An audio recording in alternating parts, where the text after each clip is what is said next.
Hello, I'm Earl Weinberg, and this is Book Circle Presents An Ever-Mounted Cavalry. Ivy and Brother Eugene are rushing through the night, trying to evade their enemies, but have encountered one anyway, a Nazi agent with some kind of magical enhancements. They've bested him and have now been overtaken by the vanguard of Grand Normandy, who are fortunately friends. The other passenger door opened, and Brother Eugene appeared in it, human and trousered. "Hello, boy," he said to Procyon. "Room for me?" Procyon glanced at Friulano, who jerked his head in a little come-here gesture. The dog jumped over the seat into his lap. Brother Eugene slid in looking joyous and bouncy, as if they were off to a party. Ivy wondered at it until she realized he was simply relieved, as she was, but not as tired. The driver got back in. "Well, that was remarkable to watch," he said. Then he twisted round and offered his hand as Friulano had. "Hello, Miss Treadwell. I'm Lieutenant Guerin. We are very glad to have found you and Brother Eugene." "We are very glad to be found," Ivy returned. "Oh, and there's this." She held up the backpack, which Brother Eugene had dumped on the floor between their feet. They were both barefoot, she noticed. "Miss Blackholt's notes and reports. Brother Eugene made sure to take them away." "Ah," exclaimed Guerin, starting the car and beginning the process of reversing direction. "We wondered. They were conspicuous by their absence, you might say, and we were concerned. I thought they might be with this second agent you, met. I take it we will not meet him again?" "Not without necromancy," answered Brother Eugene coldly. "And even then I expect he has a previous engagement." "Tell us about it." While Brother Eugene told, Friulano reached over the seat again and handed a small bottle to Ivy. "Use this, then give it to the brother," he told her. "Just a drop in each eye. It's a big help." She opened the bottle carefully and found the top was a little dropper.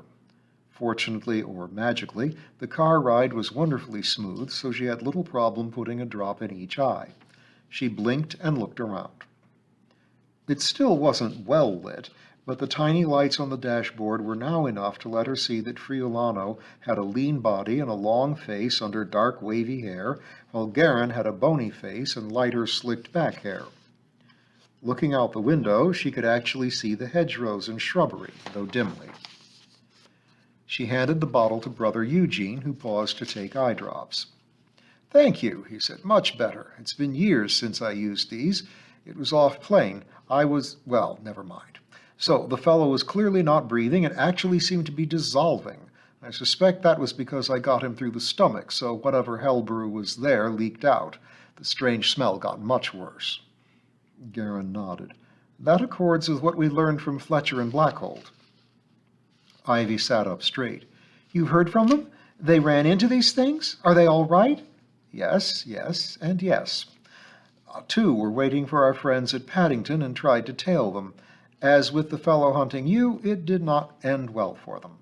Fletcher reported to the London office, and we got Blackholt's very interesting notes out of it, along with an equally interesting specimen." "Specimen?" asked Ivy. "Well, body. Brother, did you come all this way?" "Never mind, of course you did. I'm just amazed. We nearly gave up and went back." "But Procyon said no," Friulano said, smiling and scratching the dog's ears. "He still smelled you." "I think it might be this turn-off here on the left," said Brother Eugene. "Not that I got a good look at it before." They turned off, and Guerin put on faint slotted headlamps. With her enhanced night vision, Ivy could see a still, dark shape in the grass on the side of the dirt drive. It lay in what looked like a black puddle. Guerin pulled up a little further so the body was no longer in sight, then turned off the headlamps. He stopped the car and opened his door. The cabin light was particularly dim, Ivy thought, but it was sufficient to illuminate the scene of death for their enhanced eyes. On the whole, though, she preferred not to look. She stared ahead, out the windscreen, while the three men got out. They opened the boot of the car. She saw them go by with a large bag and some heavy gloves. She heard them talking in Chenillese, presumably while gathered around the body. There were some effortful grunting noises, then, abruptly, loud exclamations and what was probably cursing. Then they discussed a little. Finally, Brother Eugene called, "Ivy, please go to the boot of the car and take out the big burlap bag you'll find there, then come round and toss it to us. Don't... you'd probably rather not look." "I expect not," she agreed, getting out. Procyon was disposed to follow her, but stayed when told to stay. She found the bag. It was very big, easily large enough for quite a large person. She brought it around the car, resolutely looking down the dirt drive into pasture. At about the right point, she tossed it. "Why do you need 2 bags?" she asked the night air. Brother Eugene was silent. Friulano began, he came apart, didn't he?" "Well, yeah." "And you always have a couple of bags for bodies in the back of the car?" More than one person sighed. "Standard equipment," Garin said. "We are covert soldiers, after all, miss." "Right. Why can't you put both bits in one bag?" "That was my idea," came Brother Eugene's voice. "I thought if we got at least part of it away from the corrosive fluids, we might end up with a better specimen. One half is, juicier," she suggested, "than the other." "Right." Ivy hurried back to the car and invited Procyon into the back seat with her. He hopped in and let himself be patted, sometimes sticking his nose at the open door to take an olfactory assessment, then giving Ivy a doleful look. "Be glad you don't have to write up a report about it," she told him. In a short while, the men were busy at the boot of the car again. There were 2 soft, solid thumps involved. Then they all got in, looking strained. Procyon, who was now tucked between Ivy and Brother Eugene in the back seat, curled around and smelled earnestly at the base of the seat. He then turned and, oblivious to Garin's grumbling, scrambled over into Friulano's lap, where he fit no better than he had before. Friulano gathered him up with no reprimand and cracked the window open for him. The car hummed through the night. Ivy decided fatigue had its uses. She was too tired to be bothered about thoughts of the body in the boot. Leaning against Brother Eugene's arm was not as comfy as leaning against his flank, but it was nice. She made no effort to stay awake. After a bit, Brother Eugene asked, speaking softly in case she slept, "What was the state of affairs back in Oswick when you left?" Procyon determined there were only 2 agents. "The bees had things well in hand," said Garin, sounding happy for a new topic. "Had the other one down by the time we got there." "Unconscious," Friulano said. 3 of them, human shape, were on guard around him with their horn swords. The Queen Lady told us they downed him with a special sting. Keep him out for us as long as they like." "You can thank Ivy for that," Brother Eugene said, and told him about her deductions and rousing the bees. "We certainly shall thank her," said Garin. "You're welcome," Ivy mumbled. The men laughed. "When are Miss Blackholt and Lieutenant Fletcher getting back?" "Later this morning," said Garin, "but they may not stay long.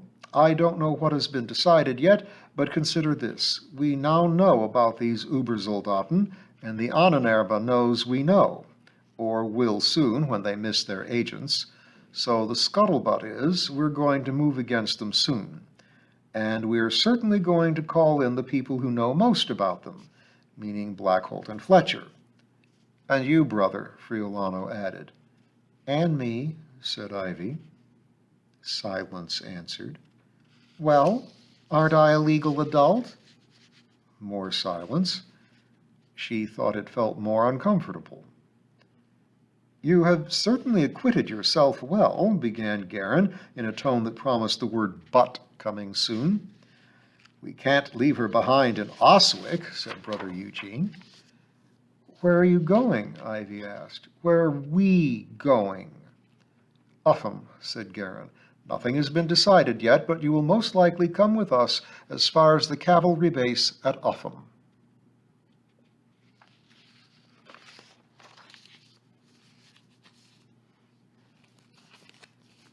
Dedicated Cavalry.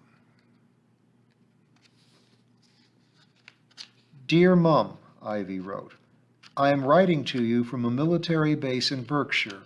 Miss Blackholt's work got a lot of interest from the military, and they asked her to come expand the work at this base. Don't worry, they have never once been bombed or anything like that. It's small and there's no airfield or other obvious target. Here's the mailing address. Ivy inserted the accommodation address and tried to guess her mother's reaction to this news. It's as much a military hospital as anything else, which is why they want Miss Blackholt here. Her treatments have helped Brother Eugene a lot, and there are many other soldiers here with the same problem. There are plenty of kids here, all ages, and I'm taking more lessons than at Oswick. They're more interesting, too. Maybe that would make her mother feel better about the sudden move. It was true, too, though Ivy did not mention that the interest lay in learning history from an entirely new angle, with slivers of magical theory worked in, and much more such theory delivered out of class by Miss Blackholt. These bits, however, were delivered on the fly, in the middle of discussions about other things, and at high speed, for Miss Blackholt was very busy now. It was also interesting trying to pick up Chenillese, though everyone was happy to switch to English whenever they remembered that was Ivy's only language. They were, she realized, quite proud of being multilingual. The town here is organized around a little stretch of Main Street with the military base at one end, then with farms and woods around it. Ivy carefully did not mention the name of the town. The existence of Ufham was not exactly a secret, she gathered, but she wanted to find out if there were rules for mentioning it. She did not want the censor blotting up her letter. That would definitely alarm Mum. If her mother did not ask the name of the town, that would be fine. If she did ask, Ivy would have to pin someone down and ask what she was allowed to say. She gave a little more description of the town. Before the war, it was mostly known for its riding academy. Truthful lies in the Grand Norman manner. It was still locally known as the home of a riding academy, since that was a convenient cover for a cavalry base. Miss Blackholt and I live on the base. The cottage back at Oswick was much prettier. The rooms here are all boxy and plain, of course, but it can't be helped. Unvarnished truth. And they were noisy, full of voices at all hours, and the tramp of boots and of hooves. She went on to describe some of the people she had met, even mentioning Gerald Fitzmichael, but only in passing, and certainly not giving a physical description. She put the ball in her mother's court by asking if there had been any letters from Dad since the last one, added that she loved her and missed her, then signed it. Soon she was outside in an early spring day, threading her way through the boxy buildings to the base shop, where mail to the civilian world went out. At just this moment, it did not look like the entire place was sundered. Uniformed men on foot, uniformed men on horses. The uniforms weren't British, rusty brown jackets and dusty blue pants, but they might pass for Canadian. Well, that didn't last long. Here was a centaur leading a horse. A scrabbling noise from a corrugated iron roof drew her attention. A squirrel, which could have been normal had it not been so large and wearing a uniform. Corrugated iron. She had asked Miss Blackholt if the Fays on the base minded all the iron and steel about, and had received the answer, only the superstitious ones. Then she had run off. She was always running off now to work with her uncle making new magic arrows. It was, Ivy gathered, slow going, and only went as fast as it did because Dr. Blackholt was something of a magical athlete, able to conjure up large amounts of energy quickly.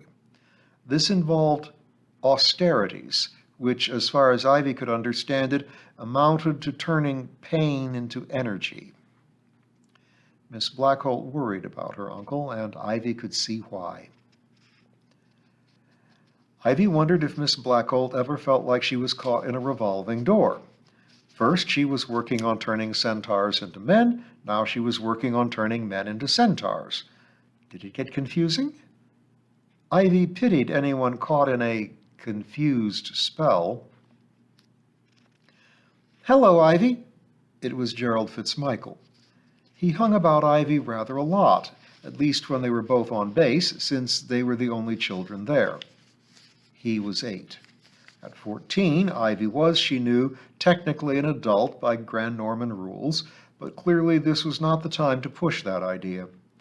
The next youngest people were 3 16-year-old boys in the cavalry, now the standard cavalry. "On your way to the shop?" he asked. "That's right." "Me too, mail pickup." This was one of his main duties as a cadet. He had dressed up for it.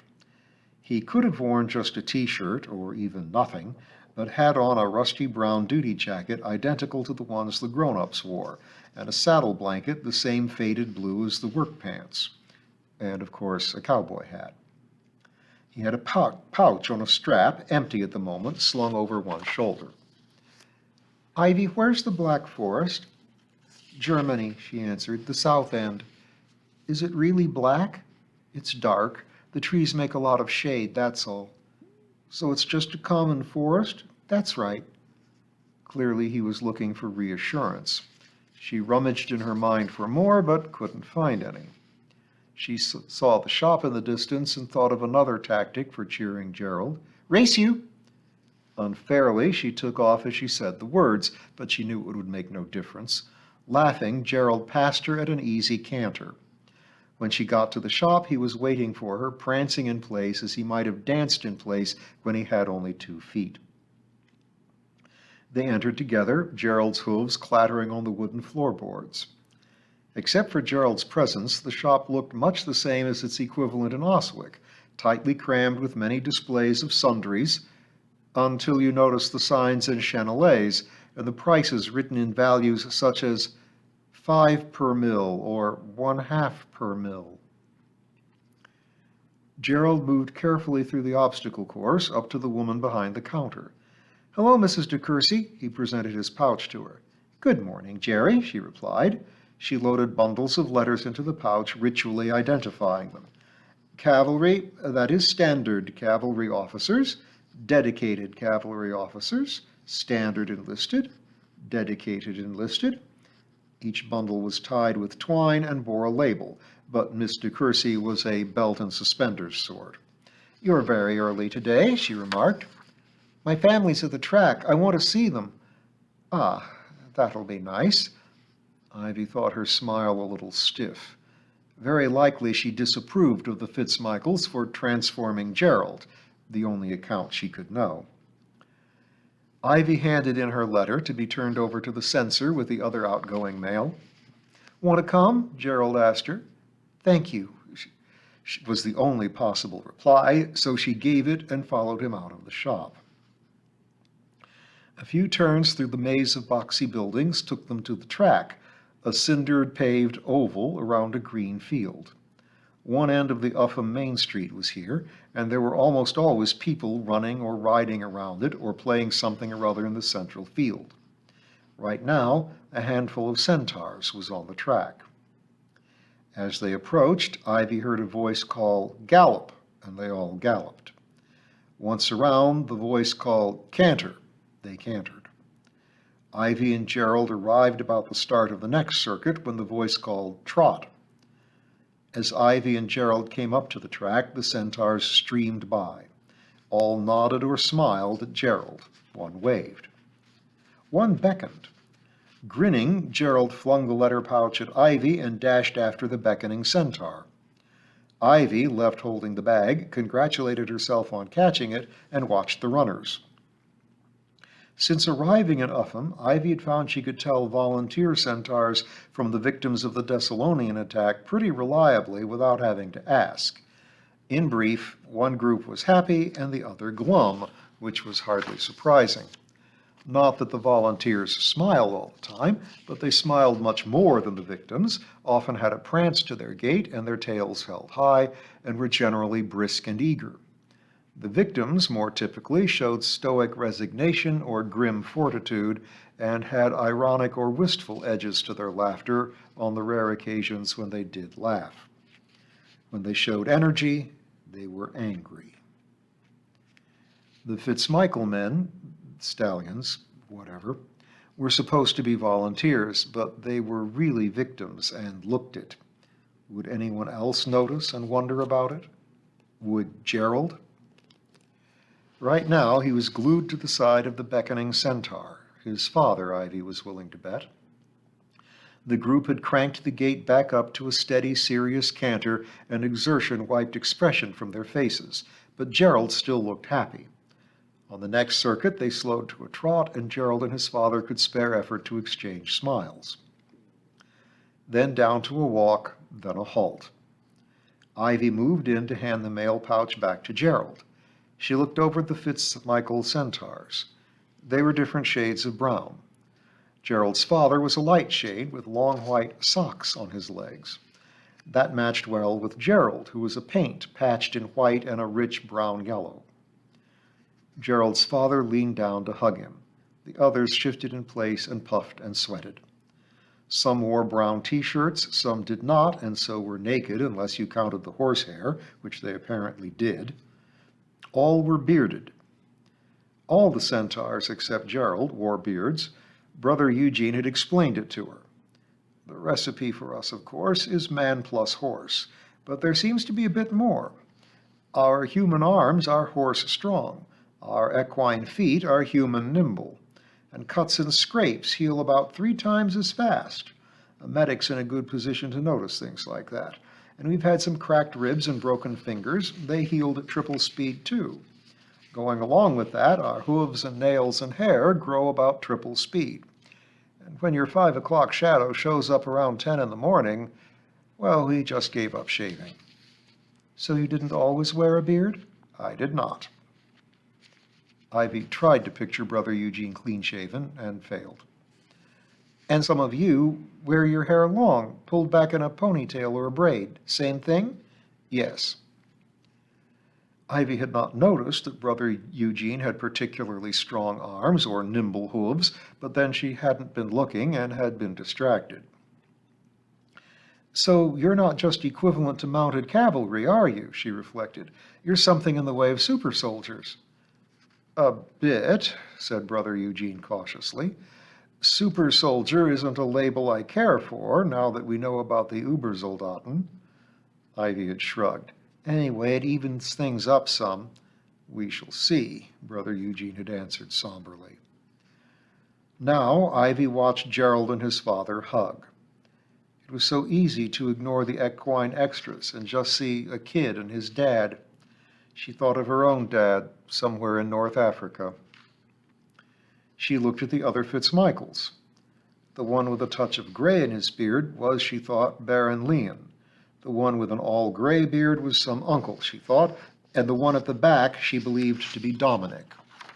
He stood a little apart. His hair and beard were unbrushed, and he stared at Gerald with open grief on his face. He had been at the back of the group during the run, and no one looked at him. You are the one, she thought, who shot Prince Hugh so that he spun up this whole idea of a centaur cavalry to hide your crime and avoid the Ranny-Gazoo that would tear your nation up. And you got caught in it, and here we are. You treacherous fool. You poor dope. The father, Brom was it, gently broke the hug. You have your rounds, he told Gerald, who nodded and took the pouch from Ivy. As he headed off, Brom met her eyes and asked, You are Miss Blackholt's girl, her evacuee? Yes, sir. He gave her a rueful smile and shook his head. She could only smile back. Are you a friend of Gerald's? He asked. Yes, she said, and realized that now, this moment, she had to decide if that was a polite lie or the truth. She looked at the happy little boy monster just now chatting with his uncle the Baron, thought how utterly torn about his life had become without his realizing it, and decided she should be telling the truth. Yes, I am. He's a sweet little guy. Her height and twice her weight, but still a little guy. Brom smiled sadly. I think so too. Thank you. As Gerald waved to his family, she nodded to Brom and followed him. And we'll see where they're headed next time.